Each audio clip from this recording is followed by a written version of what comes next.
Bonjour et bienvenue au Centre Grâce Vérité, l'école du royaume des cieux de Jésus-Christ, par la puissance du Saint-Esprit. Alléluia, Jésus, à qui irions-nous? C'est toi qui as les paroles de vie. Nous voici, Jésus, conseille-nous, instruis-nous, éduque-nous, console, encadre, fortifie-nous par ta parole. Nous nous attendons à toi, nous nous attendons à ton Esprit Saint, nous nous attendons simplement dans la grâce que tu as déjà déversée il y a 2020 ans à toi. Merci de nous enseigner encore aujourd'hui les bases du royaume des cieux, mystère de tous les temps, mais caché aux hommes, révélé actuellement. Amen. Jésus, tu as les paroles de la vie. Oh, oh, Jésus, tu as les paroles de la vie.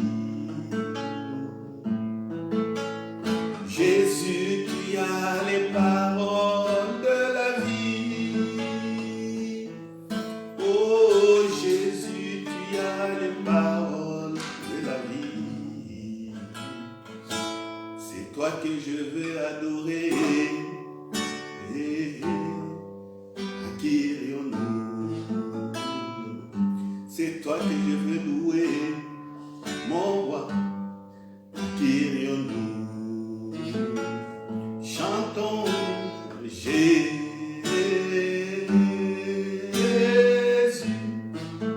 Tu as les paroles de la vie. À qui irions-nous? Jésus,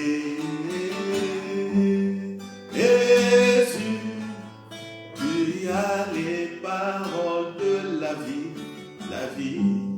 À qui irions-nous? Oui, c'est toi que je veux adorer toute ma vie. Oui, c'est toi que je veux chanter toute ma vie. Oui, c'est toi que je veux louer, adorer toute ma vie. Oui, c'est toi, rien que toi. Tu as les paroles qui libèrent mon Dieu. À qui irions-nous? Tu as les paroles qui consolent mon roi. À qui irions-nous? Tu as les paroles qui bénissent mon Dieu. À qui irions-nous? Jésus, tu as les paroles de la vie, la vie. À qui irions-nous? À qui irions-nous, ô Seigneur? À qui irions-nous? À qui irions-nous, ô mon roi? À qui irions-nous? À qui irions-nous? À qui irions-nous?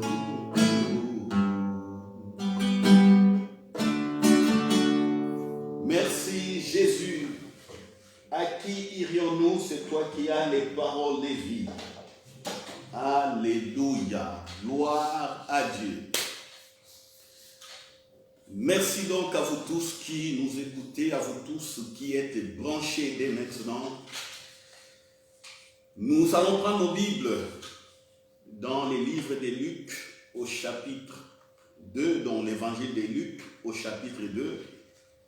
Comme je vous disais, frères et sœurs, pendant l'étude de ces bases du royaume des cieux, nous allons nous attarder sur les 2 premiers chapitres de Luc.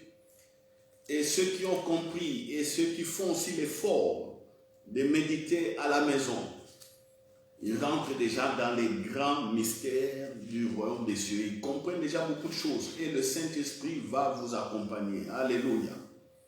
Et je ne cesse de rappeler que ces 2 premiers chapitres cachent une certaine projection que Jésus fera plus tard sur son ministère.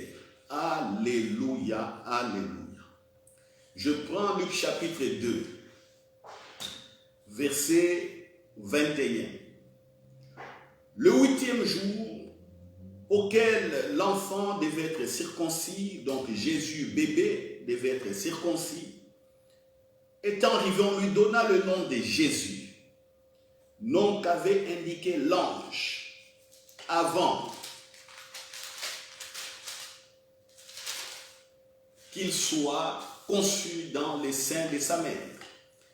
Et quand les jours de leur purification furent accomplis, selon la loi de Moïse, Joseph et Marie le portèrent à Jérusalem pour le présenter au Seigneur, suivant ce qui est écrit dans la loi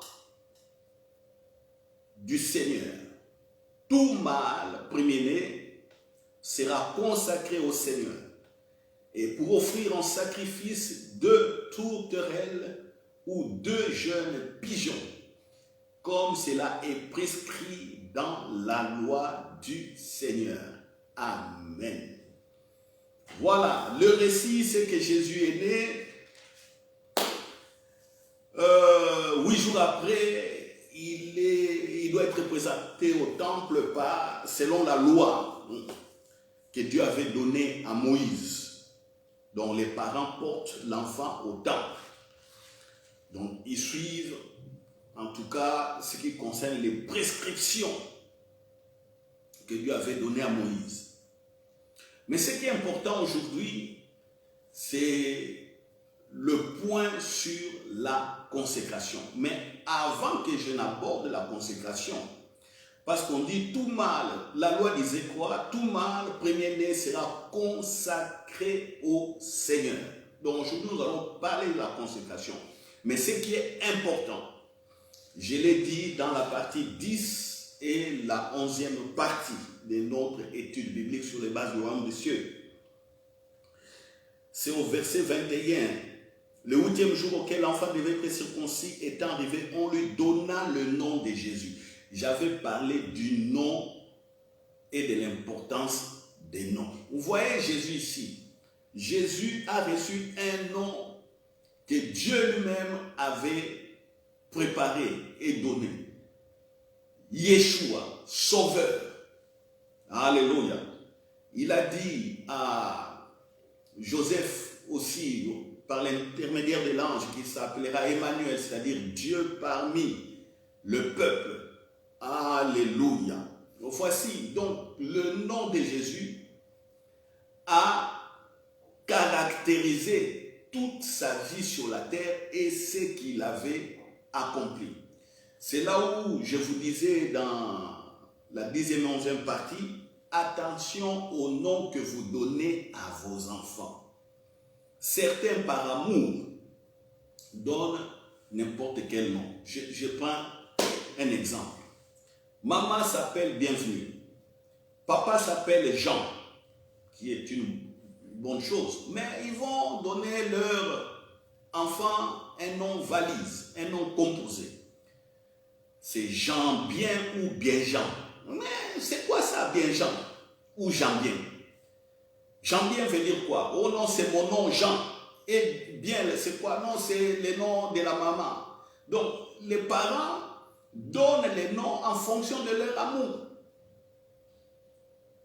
Certains donnent même les noms des villes. Parce que l'enfant est né, par exemple, à Paris, on va l'appeler Paris parce qu'ils ont beaucoup d'argent. L'enfant va naître à New York, on va appeler cet enfant-là New York, des choses comme ça. On donne des noms insensés par rapport simplement aux sentiments. Des noms qui n'ont rien à voir avec une destinée, les noms qui ne disent absolument rien. Certains donnent des noms comme pleurs, souffrance aux enfants. Mais non! Chaque fois qu'on va appeler l'enfant souffrance, c'est une proclamation. Oh, la vie vient de nos bouches par des proclamations de nos bouches. Le livre des Proverbes le dit dans Proverbe 18. La mort et la vie sont au pouvoir de la langue. l'apôtre Jacques dit que non, la langue est un instrument difficile à maîtriser. C'est un feu qui peut dévorer. Voilà, des vies, des familles, des pays, des choses comme ça. Alléluia. Oh, bon, je ne dirais pas Alléluia, mais malheureusement, bon, vous savez, on est habitué à dire Alléluia, c'est-à-dire gloire à Dieu, mais pour des choses aussi tristes comme ça, on ne dit pas Alléluia. Donnez donc aux enfants des noms qui correspondent à ce que Dieu a fait pour vous. Alléluia. Donc, Jésus ici, ce n'était qu'un rappel, c'est un nom bien informatisé par Dieu, bien programmé par Dieu. Et toute la vie de Jésus, ça a été le reflet de son nom. Alléluia, alléluia. Alors, on revient sur la partie consécration. Ils ont suivi la loi de Moïse, que tout mâle doit être consacré. Mais vous savez, la loi de Moïse était une loi aussi qui ne traduisait pas la réelle volonté de Dieu, parce que dans le livre des Galates, il nous est dit que la loi n'était qu'un pédagogue, c'est-à-dire un enseignant, pour nous amener à la justice, c'est-à-dire pour nous amener jusqu'à la vraie délivrance par Jésus-Christ. Donc les gens, et puis la loi ne concernait pas toutes les nations.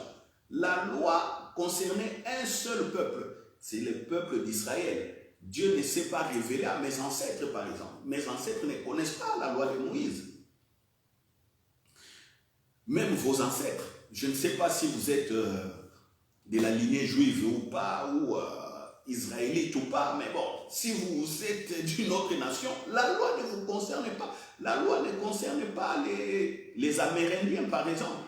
Ça ne concerne pas les Chinois. Ça ne concerne pas les Japonais. Non. Dieu a choisi un peuple à qui il a donné la loi. Et par ce peuple, Jésus est venu enfin maintenant de libérer toutes les nations. Et ces peuples-là devaient être confinés par la loi qui amplifiait, comme la Bible dit dans Galates, amplifier le péché. Donc personne ne pouvait s'en sortir des liens de péché. Il n'y avait que Jésus qui devait accomplir cette loi pour maintenant libérer et les peuples juifs et les autres nations, donc tous ceux qui vont croire en lui.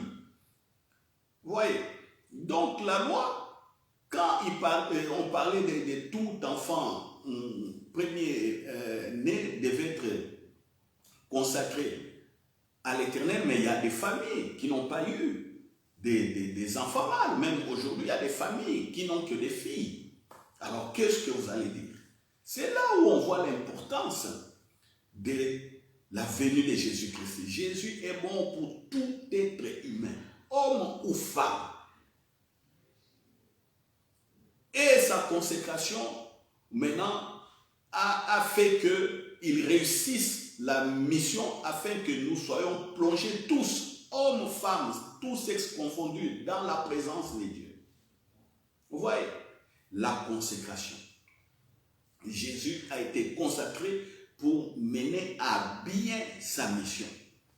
Oh, Jésus est notre modèle parfait. Alléluia. Jesus, notre modèle. Cela voudrait dire que quand on parle de la consécration, vous également, frères et ma sœur, pour accomplir la mission de Dieu ou pour marcher avec Dieu, il faut simplement marcher dans cet esprit de consécration. Vous savez, ici, quand on a consacré Jésus, les parents, Marie et Joseph viennent au temple. Ils présentent l'enfant Jésus, c'est-à-dire ils les consacrent à Dieu. Cela veut dire quoi? Cela a quelle portée et quelles conséquences? La conséquence est qu'ils deviennent simplement des gardiens ou des gestionnaires temporaires. Est-ce que vous me comprenez? Joseph et Marie sont devenus, dès cet instant, des gestionnaires temporaires jusqu'à ce que les temps de Dieu arrivassent pour que Jésus fasse la mission. Alléluia. Vous comprenez l'importance de la consécration. Donc, Jésus, qui, entre guillemets, selon la pensée des gens du monde, pouvait être revendiqué comme enfant, fils, rien que de Joseph et de Marie, n'est plus maintenant que temporairement entre les mains de ces personnes pour un temps tel que, au moment arrivé, qu'il accomplisse la mission. C'est ce que je suis en train de dire. Donc, si vous n'avez jamais compris la consécration, vous qui êtes parents, pour vos fils et vos filles, ouvrez bien les oreilles. Alléluia. Vous savez, le royaume des cieux doit être vécu dans votre famille, dans votre maison d'abord, avant de vivre ou de manifester la gloire de Dieu à l'extérieur de la maison. La maison doit être équilibrée. La maison ne doit manquer de rien. La maison doit vivre l'atmosphère de la présence de Dieu. Mais tout cela viendra par quel mécanisme? Voilà un des mécanismes, la consécration. Les parents, d'abord, se consacrent eux-mêmes. Ils commencent à mettre au monde. Quand ils mettent au monde, ils commencent aussi à consacrer leurs enfants. Et le foyer, en ce moment-là, le foyer est maintenant sous contrôle de la présence de Dieu. Mais qu'est-ce que Dieu fait quand il y a la consécration? Dieu ne laisse jamais les personnes se débrouiller par eux-mêmes. Non, il vient maintenant quand on se consacre, il vient participer. Parce que vous lui avez donné votre être, votre tout, je dirais. Vous lui avez donné l'épouse, ou l'épouse donne le mari, et ensemble vous donnez les enfants, vous donnez vos biens. Comment Dieu restera insensible à cette manière de se donner à lui? C'est impossible. C'est comme ça que Dieu rentre en action pour accompagner les hommes et les femmes. Alléluia. Est-ce que quelqu'un me comprend? Donc, vous devez commencer par vous consacrer vous-même. Chers frères et chères sœurs, consacrez votre vie d'abord. Et votre vie ne vous appartient pas. Je rappelle que Paul a eu la révélation du royaume des cieux. Et c'est Paul qui nous éclaire, qui nous explique le règne de Dieu. Beaucoup d'apôtres, évidemment, nous n'étions pas dans leur époque, nous ne savons pas comment ils ont vécu, mais la personne qui a eu cette grâce de rassembler des enseignements et de nous présenter, c'est Paul. Avec quelques évangélistes, comme on voit là les Luc, les apôtres Matthieu. Mais c'est Paul qui a compris en profondeur l'œuvre de Jésus. Et Paul dit, notre corps est le temple du Saint-Esprit. Vous voyez, ça rejoint directement l'esprit de consécration. Votre corps ne vous appartient pas. Votre corps appartient à Dieu parce qu'il a établi son siège et sa gloire en vous par son Esprit Saint. Alléluia. Alors, quand vous savez maintenant que vous êtes consacré et que vous ne vous appartenez pas, vous voyez maintenant l'association. Vous allez voir le concours et l'assistance du Saint-Esprit. Alléluia. Vous savez, il y a beaucoup de chrétiens, il y a tantôt simplement des petites choses qui leur manquent. Vous voyez des personnes qui veulent fournir des efforts pour qu'il plaise à Dieu avec des muscles ou par leur façon de prier, de jeûner, tout ça. Non. La consécration ici, c'est un esprit de vie, c'est un style de vie où vous savez que vous êtes totalement entre les mains de Dieu, vous lui appartenez. C'est comme ça que vous allez réussir aussi à marcher selon les livres que Dieu avait préparés pour vous. Vous voyez comment ça commence avec Jésus. Ça commence par l'annonce, par des prophéties. Tout l'Ancien Testament, prophétie sur prophétie, qu'il y a un Messie qui viendra. Voici ce qu'il fera. Il va enlever les péchés. Il sera une bénédiction. Il sera fort et puissant. Il va délivrer. C'est la joie. Il est le prince de paix. Tout ça, l'ancien, rien que prophétie. À quelques jours près de sa naissance, quelques mois avant, on voit les Jean-Baptiste naître aussi par prophétie. Lui-même, prophétie, parole et connaissance nette. Et Jésus, Marie tombe enceinte, nette, par une parole de connaissance et information que l'ange a ramené. Alléluia. Et que, dès que, quand Jésus est né maintenant, l'étape qui a suivi, c'est la consécration.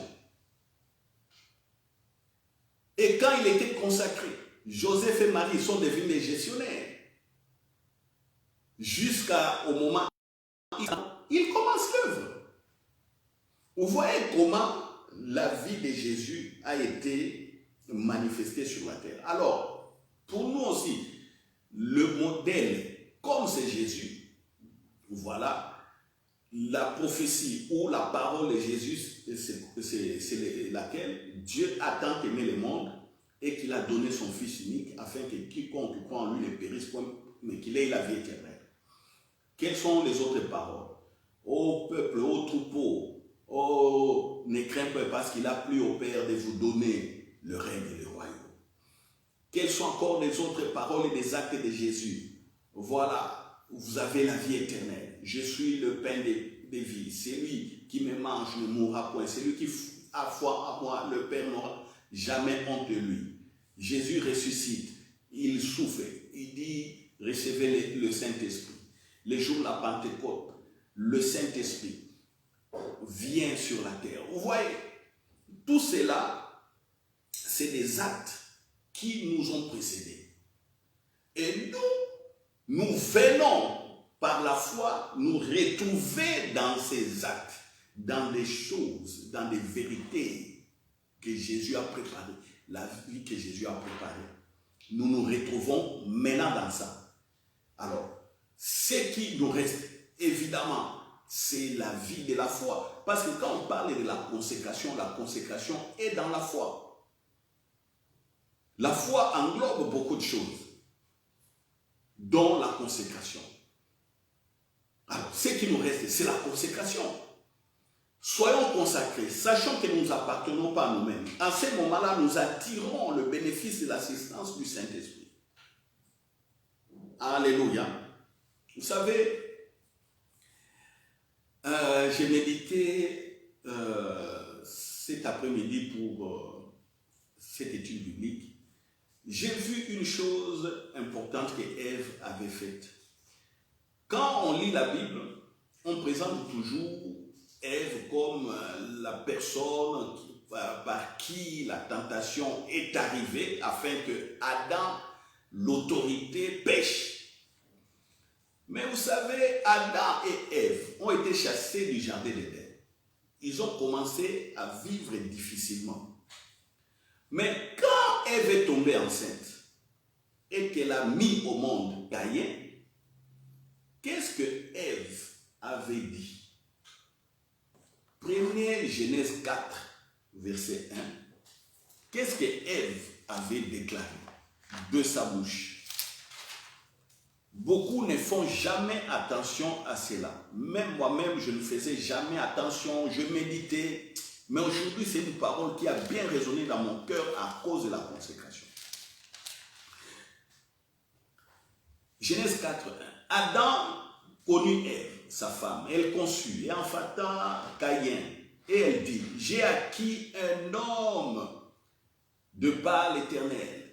Et elle enfanta encore son frère Abel. Abel fut berger, Caïn fut laboureur. Écoutez, quand elle a eu Caïn, elle a dit, j'ai acquis un homme de par l'Éternel. Quand vous lisez dans plusieurs versions, ça veut dire simplement, j'ai acquis un homme par la grâce de l'Éternel. D'autres versions disent par l'aide de l'Éternel. J'ai donné naissance à un homme par l'aide de l'Éternel. Vous voyez l'intelligence d'Ève. Beaucoup ne font pas attention, ils partent du péché, ils sortent et puis commencent à parler à Adam. Non. Dieu ici les chasse du jardin d'Éden. Mais dès qu'elle accouche, elle rentre chez Dieu en disant, cet enfant est né, cet homme qui est procréé à Adam, je l'ai procréé par la grâce, par l'assistance de l'Éternel. C'est une manière de prier. C'est toute une prière de Ève. Chassée du jardin d'Éden, mais elle implore la grâce, l'assistance. Et elle reconnaît l'assistance. Est-ce que vous pouvez reconnaître l'assistance pour quelqu'un ou de quelqu'un qui vous a chassé? C'est Dieu qui a mis les jardins d'Éden et il les a chassés. Et puis il a mis des anges pour dire qu'ils ne reviennent pas manger l'arbre de vie, sinon c'est fini pour eux. Ils risquent d'être comme ça éternellement. Vous voyez? Mais malgré qu'ils étaient chassés par Dieu, Ève, moi j'appelle ça la prière de Ève, pour le retour de Dieu. La prière de Ève pour le retour dans la grâce. Il dit, j'ai eu Caïn par l'assistance, grâce à l'Éternel. Ça, c'est une prière magnifique de notre maman Ève. Prière magnifique. Vous voyez, plus tard, vous verrez que Dieu commence à parler aux enfants. Dieu s'est révélé à Caïn. Dieu s'est révélé à Abel. Mais Caïn n'avait pas compris la révélation de Dieu. Caïn, c'est comme ça qu'il a tué Abel. Donc Dieu qui était séparé d'Adam et Ève, Dieu a fait retour. Mais de quelle manière? Ève dit, si j'ai ces enfants, d'abord je te rends grâce. C'est par ton assistance. Alléluia. Magnifique maman Ève. Si vous ne savez pas ça, allez méditer. C'est magnifique maman Ève. Magnifique. Prière. Quel acte. C'est là où on revient à la consécration. La consécration, c'est une manière de rendre grâce à Dieu. Est-ce que vous savez rendre grâce? Les gens croient que simplement il faut prier et dire merci, je te rends grâce, ou chercher des offrandes, de l'argent pour aller donner à l'église ou donner un homme de Dieu. Non, c'est mes actions de grâce. Non, non. Les gens oublient que la consécration est d'abord personnelle. La consécration est d'abord spirituelle, c'est-à-dire votre esprit, âme dédié à Dieu. Et puis, dans la matérialité, votre corps et avec les comportements doivent manifester que vous appartenez à Dieu. C'est une manière de rendre grâce à Dieu.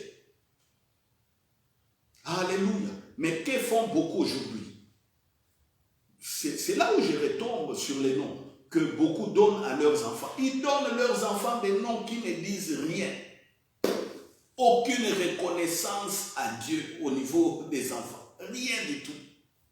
Regardez tous les noms des gens de la Bible. Nous sommes des chrétiens, nous avons foi. Mais quand on présente tous les acteurs de la Bible, leurs noms ont toujours un lien avec Dieu. Je vais vous lire un verset.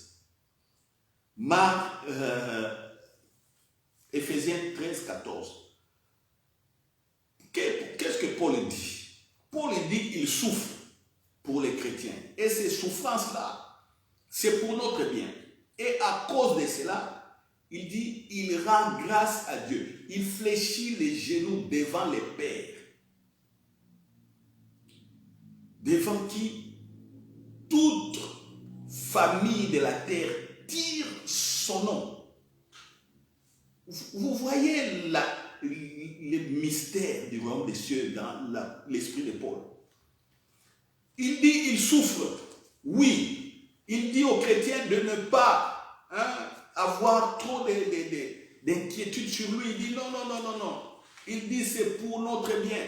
Il montre Jésus-Christ qui est le mystère caché de tous les temps. Jésus, le mystère que les hommes criaient Dieu, les hommes cherchaient partout Dieu. Tout homme avant Jésus, même jusqu'aujourd'hui, les gens continuent à chercher Dieu. Mais Jésus vient, il montre le chemin. Et Paul a dit, j'ai souffert pour cela.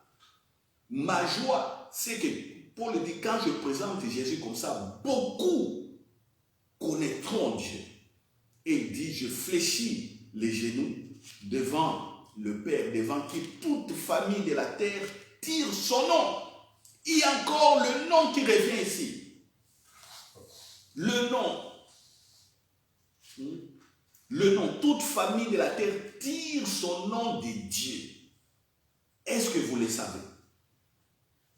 Est-ce que vous le savez? Mais beaucoup ne savent pas ça. C'est pourquoi il y a des noms bizarres au travers le monde. Comme je disais, des noms bizarres. Il y a des gens qui s'appellent cheval, forêt, je ne sais pas quoi. Mais c'est quoi ça? Un cheval, c'est un animal.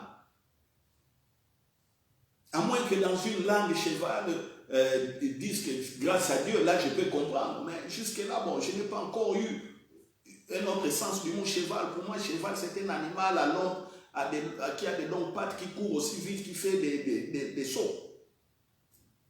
Vous voyez, il faut donner des noms qui ont rapport à votre source qui est Dieu.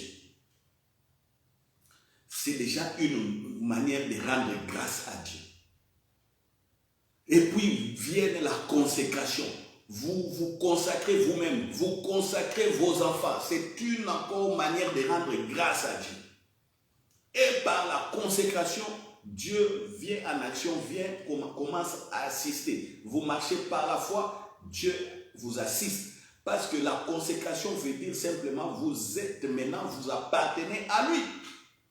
Est-ce que Dieu peut abandonner ce qui lui appartient? Vous voyez la foi. Donc quand la mentalité change, la façon de voir les choses change, c'est à votre bénéfice. Est-ce que Dieu abandonne? Tout le long de la Bible, Dieu dit qu'il n'abandonne pas ses enfants, il n'abandonne pas ses justes, il n'abandonne pas son peuple. Même si de temps en temps Israël a fauté, il les envoyait en punition. Mais il revenait toujours, il disait, je vais les remettre sur la terre promise, à cause de mon nom, pas à cause de leur prière ou quoi. Non, c'est à cause de mon nom. Parce que comme j'ai déclaré, je dois accomplir. Vous voyez?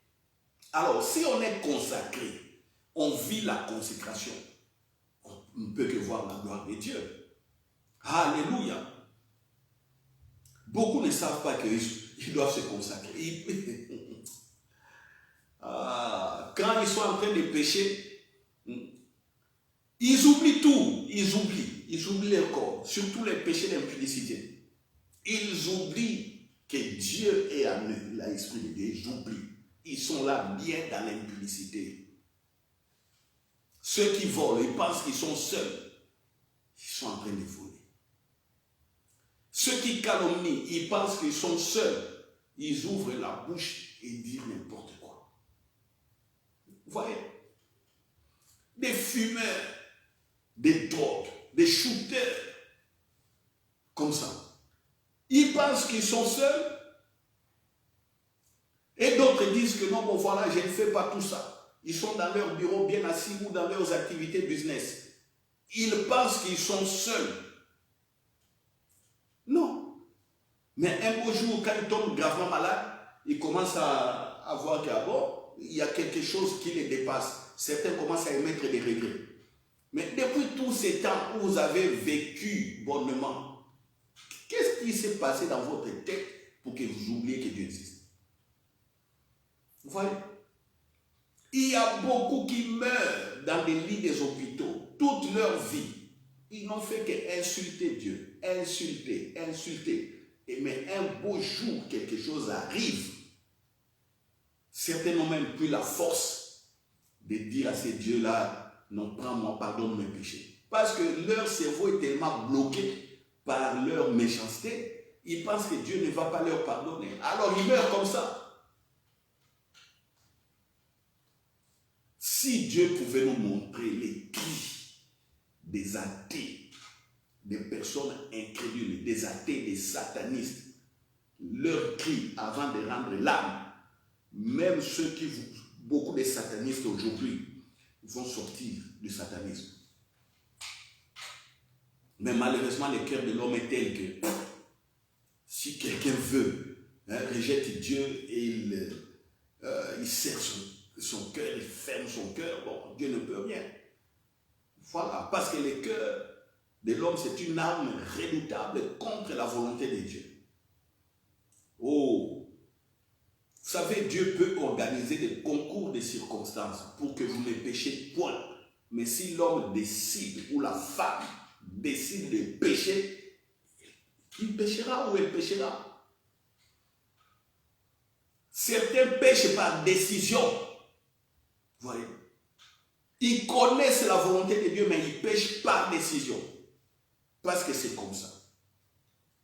Voilà. Donc, ils oublient complètement qu'ils appartiennent à Dieu. Ils sont à Dieu. Et dans leur tête, Dieu va comprendre. Non, Dieu ne comprend pas. Il ne comprend pas. Il est là. Quand tu pêches, il est là. Il ne comprend pas. Il est là. Il te voit bien. Il te laisse faire. Vous voyez? Il te laisse faire. Vous êtes politicien, vous prenez des très mauvaises décisions. Vous confisquez le pouvoir. Vous manipulez des populations, des milliers et des milliers de populations par la télévision, les médias, la radio, Internet. Vous manipulez, mais vous savez ce que vous voulez. Et vous vous en foutez à ce que vos manipulations-là amènent les gens à la mort. Vous vous en foutez. Mais vous, votre objectif, c'est parce que vous voulez le pouvoir, vous voulez l'argent. Et des péchés volontaires comme ça.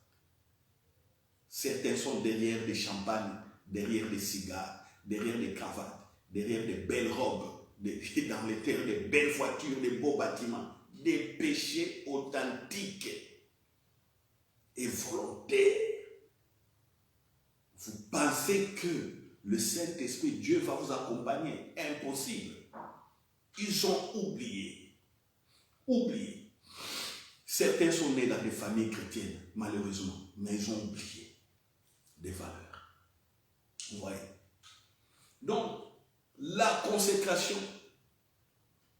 pour être clair, veut dire simplement, vous appartenez totalement à Dieu.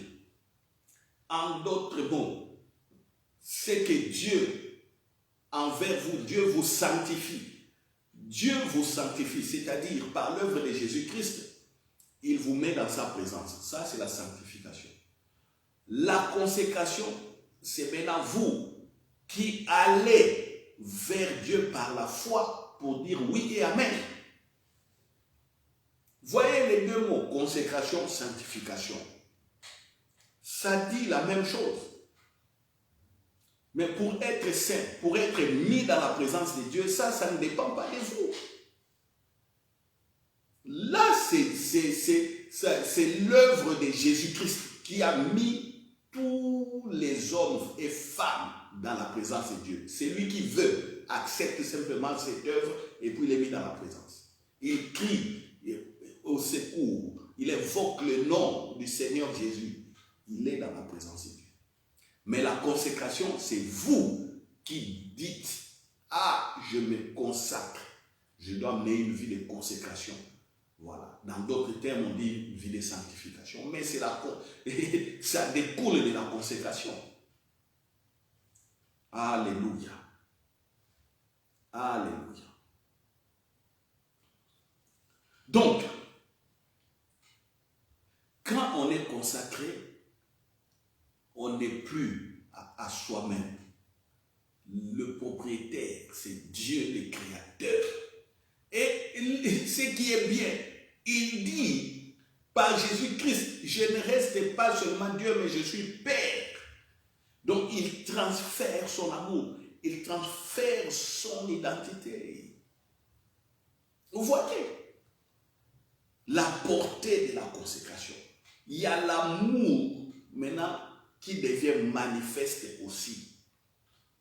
Vous savez, il y a beaucoup de gens qui disent oh non, Dieu m'a aimé, Dieu m'aime. Oui, parce que bon, ils ont entendu Dieu m'aime, tout. Non. On comprend que Dieu aime les hommes quand on commence à regarder en profondeur la Bible. Et quand on commence à comprendre que dans cet amour, le premier don que Dieu a donné à l'homme, c'est le Saint-Esprit. Alléluia. Vous direz que Jésus, j'ai dit, je suis d'accord avec vous. Parce que si vous confessez Jésus, oui, mais quand vous confessez, vous venez à Jésus, qu'est-ce qui vient en vous? Qui va vous garder, qui va vous accompagner tous les jours jusqu'à ce que Dieu vous rappelle? C'est le Saint-Esprit. Vous confessez Jésus est Seigneur, vous avez les dons du Saint-Esprit. Jésus est pour tous les hommes pécheurs, le Saint-Esprit est pour les croyants. Alléluia. Vous voyez maintenant la différence. Quand je parle des hommes, je fais maintenant les distinguos. Jésus a été donné pour l'humanité entière, hommes et femmes, confondus, races confondues. Mais ceux qui acceptent Jésus ont un don particulier, spécial.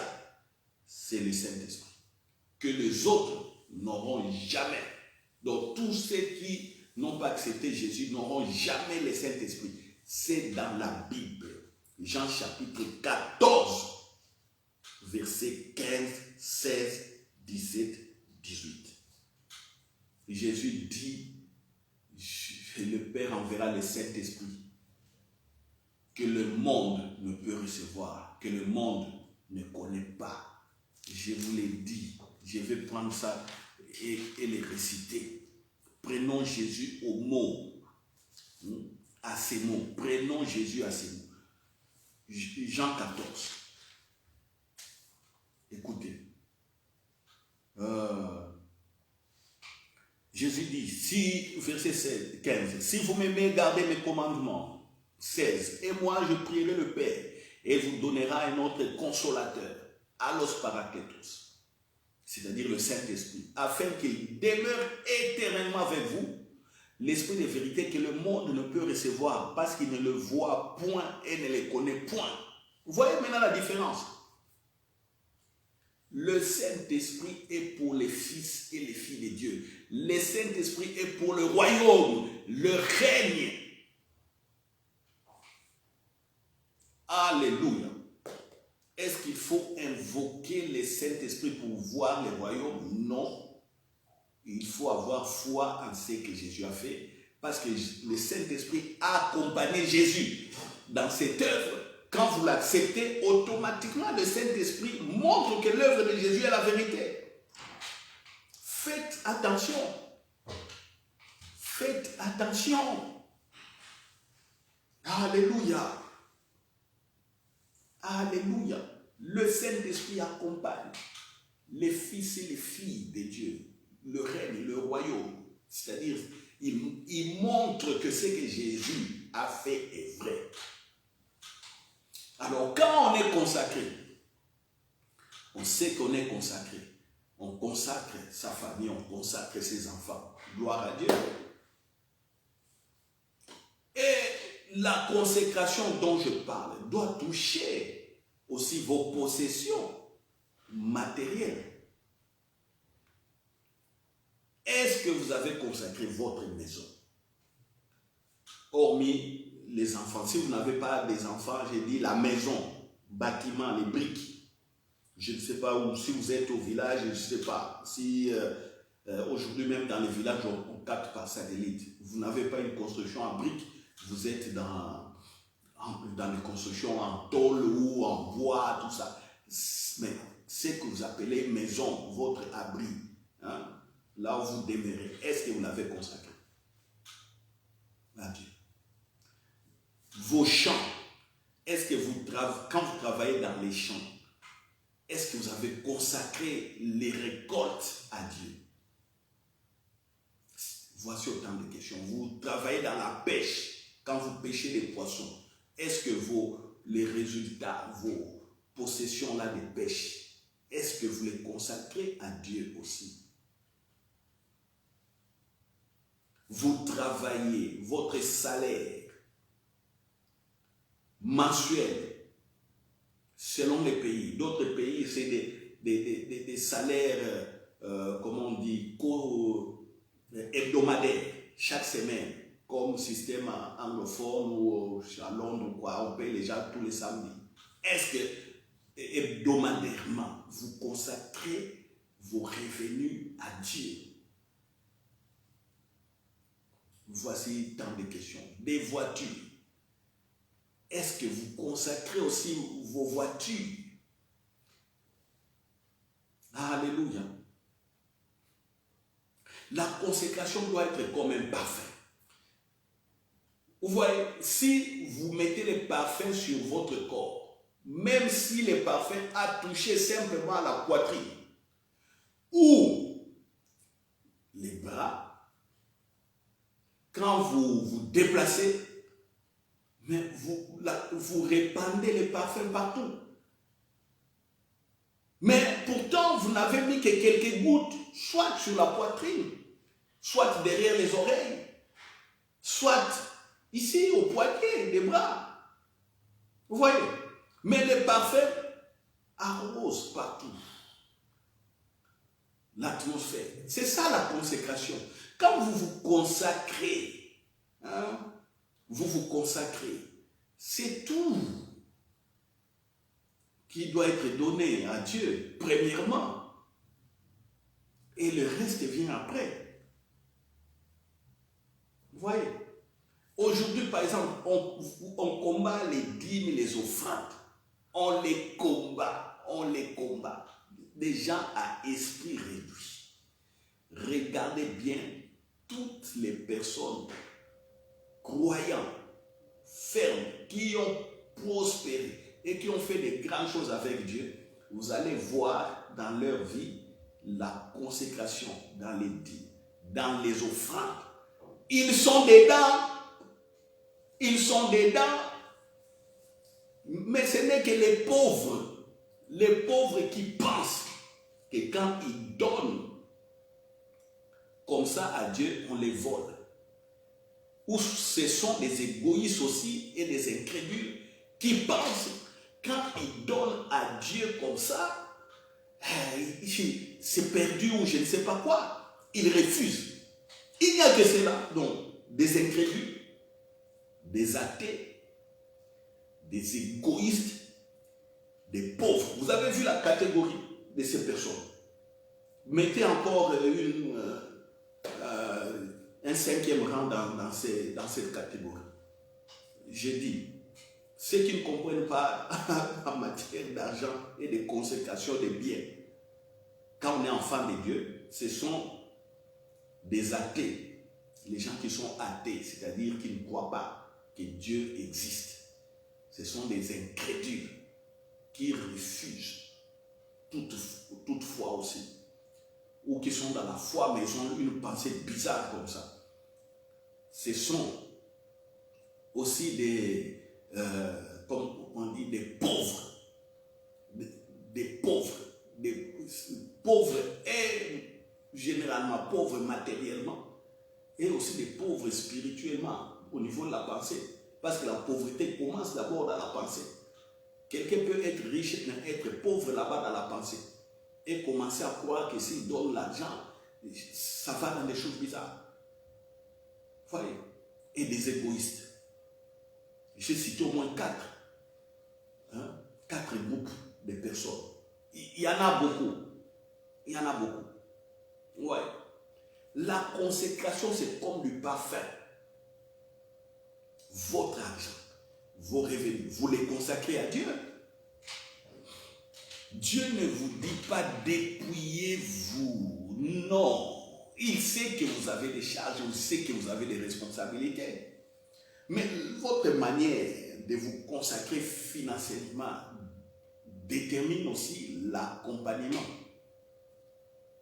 par le Saint-Esprit. C'est là où je vous dis toujours, faites attention.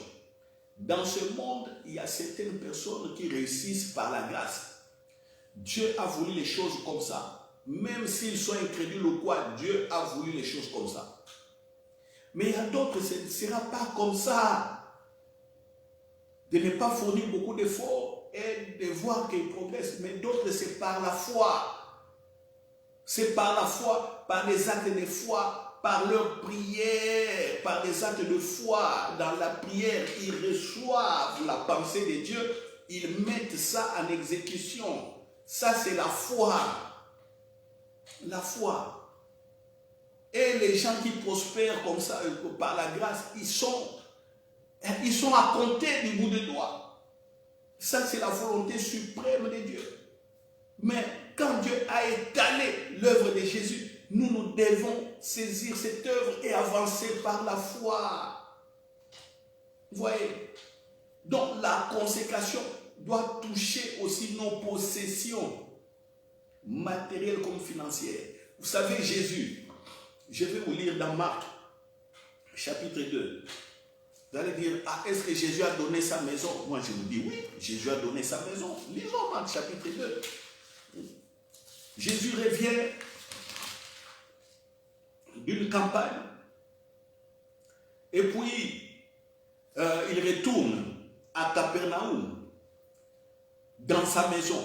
Quelques jours après, dans Marc chapitre 2 verset 1, quelques jours après, Jésus revient à Capernaum. On a appris qu'il était à la maison. Quand on dit qu'il était à la maison, c'est chez lui. Et il s'assembla un si grand nombre de personnes que l'espace devant la porte ne pouvait plus les contenir. Il leur annonçait la parole. Il était chez lui dans sa maison. Il annonce la parole. Vous, dans votre maison, vous annoncez la parole. Ou quand les visiteurs viennent, est-ce que vous leur témoignez de Jésus? Que font beaucoup? C'est ce que je remarque dans l'église. Quand ils reçoivent des visiteurs, même dans notre église, quand les gens reçoivent des visiteurs, ils ne viennent pas à l'église le dimanche. Non, j'avais des visiteurs. Jusqu'à minuit, j'avais des visiteurs. Qu'est-ce que vous avez fait? Parler, parler, parler. Rien de Jésus. Dimanche, vous devez vous rassembler à l'église, même pour faire certaines tâches ou rien que prier simplement pour que le culte se déroule bien. Vous voyez les gens dormir, oublier complètement qu'il y a culte. Parce que les visiteurs qui étaient venus à la maison étaient plus importants que Dieu. C'est ça la vérité. C'est ça la vérité. Combien de fois, même dans l'église, j'ai dit aux frères et sœurs, même ailleurs, mais vos visiteurs là, comment est-ce que vous les ramenez pas à l'église le dimanche? Oh, pasteur, on était fatigués. On était fatigués. Vous pensez que parce que les visiteurs vous a vu faire au nom du Père et du Fils et du Saint-Esprit à la maison, que cela va changer sa mentalité? Avez-vous prié avec ces visiteurs? Vous leur avez enseigné la vraie doctrine? Généralement, c'est non. Comme se voile pas, généralement, c'est non. Les visiteurs viennent comme ils étaient venus, ils rentrent tels quels. Et tantôt, ils vous découragent. Ils viennent dans votre maison casser votre foi. Surtout quand il faut parler des 10 000 offrandes. Les visiteurs cassent. Ils commencent à vous mettre des vidéos inutiles. des gens qui critiquent les dîmes et les offrandes, comme ils sont incrédules, ils vous amènent dans cette incrédulité et beaucoup manquent des arguments pour montrer que dans Galates 6, Galates 6, il est écrit que non, qu'on doit tout donner à Dieu. Je vous montre encore Galates. Qu'est-ce que Galates dit?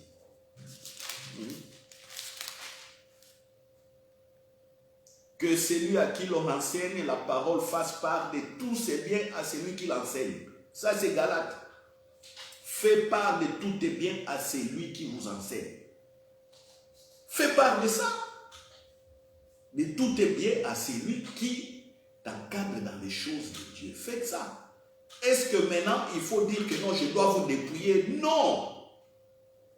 Cela veut dire simplement, sachez venir avec ce que vous savez dans le ministère, dans le service, là où vous puisez la parole. C'est ça la profondeur de ces versets. Je ne dis pas que vous vous dépouillez et que moi je sois riche, que vous manquiez de l'argent pour votre carburant à vous, la nourriture pour vos enfants, des biens de première nécessité pour vous, parce que vous devez d'abord tout apporter et que quand ça arrive chez moi, et moi je commence à vous redonner, redistribuer. Non, ce n'est pas ça. Dans votre consécration, ramenez vos biens et possessions à Dieu. Quitte à l'homme de Dieu dans la sagesse de gérer l'œuvre de Dieu. Et l'homme de Dieu ne gère pas seul. Malheur à ceux qui dilapident, qui volent les chrétiens, malheur à eux. Mais l'homme de Dieu a une équipe de gestion où on peut avoir des comptables aussi, des financiers qui savent gérer les fonds de l'église, les affaires de l'église, des économes, tout ça. Alléluia. Alléluia. Vous voyez la consécration. Oh, je pense qu'on va encore aborder cela le mercredi prochain parce que je vois que ce n'est pas encore fini. La consécration. Ce n'est pas encore fini. Vous allez retenir aujourd'hui que je pense que c'est la 16e ou la 17e partie sur les bases du royaume des cieux, je n'ai pas vérifié. Nous avons parlé de la consécration. Et on a pris comme modèle Jésus. Il y a eu des prophéties qui ont annoncé sa venue. Dès qu'il était né, on lui donne le nom que Dieu avait préparé, le plan de Dieu. 8 jours après, on le consacre. La conséquence de la consécration de Jésus, c'est que Joseph et Marie deviennent des gestionnaires temporaires jusqu'à ce que Jésus arrive à maturité pour faire la mission. Et Jésus a fait la mission se donnant corps et âme. Alléluia. À tel point que, comme je disais pour ses biens, sa maison, la maison de Jésus a été cassée. On avait enlevé les toits pour faire entrer un paralytique. Vous voyez? La maison de Jésus cassée pour faire entrer un paralytique. Et Jésus n'a pas regardé à sa maison, il a regardé d'abord au paralytique, il a guéri le paralytique. Et il a dit aux gens là, en tout cas vous avez de la foi, vous qui avez fait ça. Vous voyez? Consécration. Ça c'est Jésus. Alors, appliquez à cela nous-mêmes. Les prophéties que Jésus a eues nous concernent.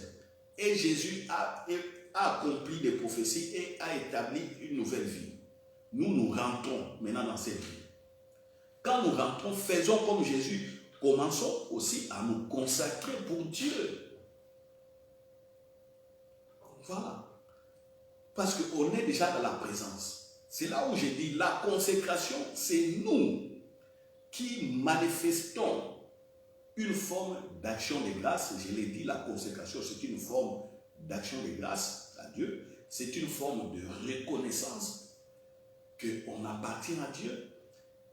C'est en nous. C'est aussi dire que non, nous prenons notre vie et viens au même moment, viens au Seigneur. Viens Seigneur nous accompagner. Alléluia. Parce que la consécration intéresse Dieu. C'est une manière de le dire. On a vu le cas d'Ève.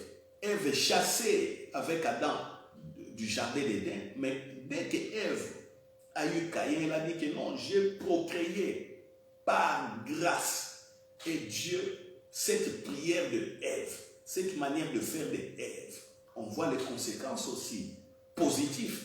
Dieu parle, commence à se révéler aux enfants, à Caïn et Abel. Parce que ces enfants-là étaient consacrés aussi à Dieu. Vous voyez ce que Ève a fait. Évidemment avec son mari Adam. Mais bon, en tout cas, si vous avez toujours connu maman Ève, d'une autre manière, aujourd'hui, changez la manière de voir maman Ève. Là, elle a fait ce que beaucoup de gens ont du mal à faire aujourd'hui. C'est-à-dire se consacrer eux-mêmes et consacrer leurs enfants à Dieu et consacrer leurs biens. Donc si vous étiez habitué toujours à voir maman Ève très mal, elle a fait beaucoup plus que vous. Alléluia. Alléluia. Moi j'ai compris, je suivrai maman Ève, j'ai compris, je suivrai aussi mon frère aîné dans le règne de Dieu Jésus-Christ. Alléluia. Alléluia. Et Paul, ayant compris cela, il dit, Paul dit que nos corps sont les temples du Saint-Esprit. Voilà en résumé une des bases des mystères du royaume des cieux, comprendre la consécration. La compréhension ne fera que vous attirer encore beaucoup plus la faveur de Dieu. Voilà.